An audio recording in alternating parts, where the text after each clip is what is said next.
Jingai Musume 142. Messenger Part 1. Editors, Speed Phoenix, Joker. I was situated on the throne, kicked back and relaxed in pretty much the exact same way as usual when my map suddenly popped up out of nowhere. There was a fresh red blinker on it, one that indicated the presence of an intruder. It was our first human-shaped intruder in a long while, and for a moment, I had almost thought that Nell had finally decided to drop by. But alas, that wasn't the case. Nell was marked as friendly. She would have shown up on the map as a blue dot instead. By tapping the blinker, I checked the intruder's stats. Name: Hilary Lalet. Race: Guardian Devil. Class: Agent of the Demon Realm Secret Service. Level: 54. Oh, it looks like he's a demon. My overall assessment was that the intruder was pretty strong. He was level 54 and his stats were pretty decent. He was about the same strength as the night chick I met in the capital, Carlotta. Makes sense, given his class. The Demon Realm Secret Service sounds pretty important. You'd probably need to be at least kinda strong to actually make it in. But why would anyone that's a part of the Secret Service be all the way out here? I muttered to myself as I continued to observe the agent through the feed I was getting from my evil eyes. I could tell that he was a winged demon given that he was literally flying around. He had a hood over his face so I couldn't actually see it, but I could still tell that he was actively scanning his surroundings. It seemed like he was looking for something. The only things all the way out here are me, my dungeon, and everyone that lives in it. Well, aside from monsters, anyway. Hey Layla, do you know anything about the Demon Realm Secret Service? I looked over at the maid, who happened to be working nearby. As I asked a question I figured she'd probably know the answer to. The Demon Realm Secret Service? I believe that they serve the Lord of the Demons, the king that rules over demonkind, she replied. They're effectively intelligence operatives. Most of their work is rather questionable and consists of tasks like espionage and plotting conspiracies. Alright, thanks, I said. Alright, so basically they do exactly what you'd expect. Go figure. I wonder if this guy's somehow related to the fiend I beat up back in the capital. What prompted the question, my lord? Well, it kinda looks like we've got one wandering around the property. Did you perhaps do something to garner their attention? Honestly, probably, yeah. I can't really say I don't have anything in mind, I said. I did kinda leave that one guy completely harmless, after all. My lord, might I suggest attempting to resolve the situation amicably? Attacking the agent may open up the possibility of turning the king's faction hostile. Yeah, I get it, I said. Though, I think it might already be a bit too late for that. We'll see. As I didn't know much about the intruder or their intentions, I wasn't planning on running at them guns blazing right off the bat. There was no need to act in such an aggressive manner, unless I know they've got it out for me, of course. Sorry Annie, but I'm going to need you to come with me for a bit. Okay. She quickly got rid of her human form and returned to being just a weapon. I slung her over my shoulder and got moving after using Farspeak to instruct Ryu not to bother the intruder, as he had just so happened to detect him right as I finished getting ready to go. Hey, I called out to Agent Hoodie McHoodface after popping stealth and sneaking behind him. You looking for someone? You've been wandering around for a while now. Startled, he immediately spun around and drew the dagger he had at his waist. But he was too late. I had NA situated right by the side of his neck. Try anything and I'll take your head clean off. He first reacted to the threat by stiffening up, but soon dropped his weapon and let it fall into the forest below before starting to speak. Are you Yuki? Though the agent had yet to loosen up, she still spoke in a clear unwavering tone. I'm looking for the demon lord that resolved the problem created in the kingdom's capital by one of the fiend faction's agents.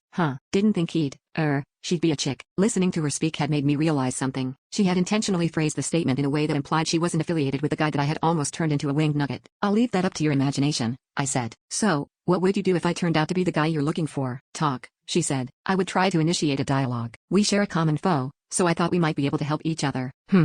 It doesn't seem like she's lying. The map displayed her as an enemy, mainly because that was just how it displayed all trespassers. I had to go ahead and manually mark people I considered friendly, but while the dungeon's UI told me that I should probably consider her hostile, enemy detection claimed the exact opposite. The skill wasn't reacting. It wasn't telling me that she wanted to kill or harm me. Moreover, the demon only seemed to be as on guard as anyone meeting someone new would be, which was to say she wasn't all that on guard at all. There were still a few things I wasn't all that sure about, but whatever the case, it didn't seem like she'd be jumping at me the moment she was no longer at risk of losing her head, so I pulled NA away from her neck and hoisted the blade back over my shoulder. And what exactly would this Yuki person stand to gain from talking to you? We're offering two things, she said. The first is information. We'll provide intel regarding his enemy's plans. The second is an alliance with a group he shares an enemy with.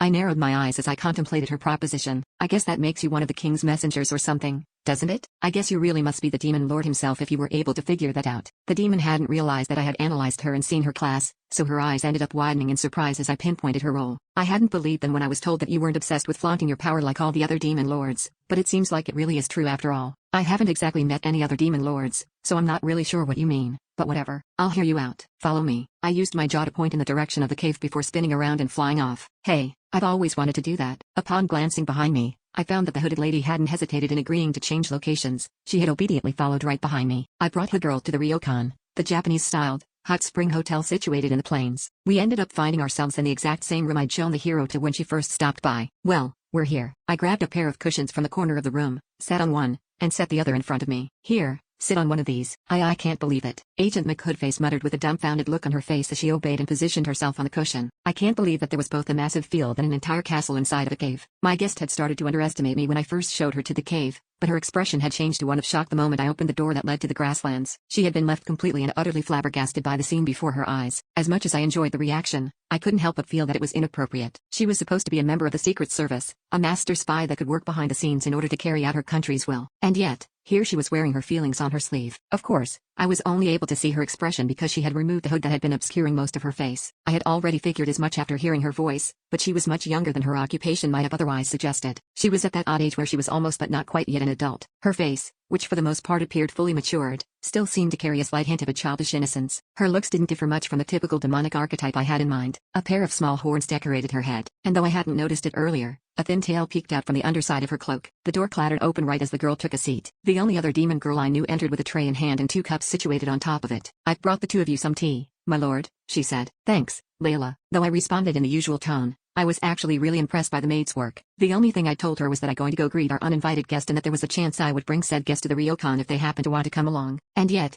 she had managed to bring us fresh tea the moment we sat down. Like, wow. That timing though. If I had to scatter that measured maid power levels, it'd probably tell me that Layla's got something in the realm of 530k. And hell, this isn't even her final form. If she got serious, she'd probably overload the scouter and blow it up. After contemplating a series of random thoughts, I turned back towards the person I was sitting across to find that she too was looking at the maid. "Did you just say Layla?" The expression on the agent's face was one that demonstrated a sense of astonishment. "Do you mean the Layla? The one they call the incarnation of Philomathy?"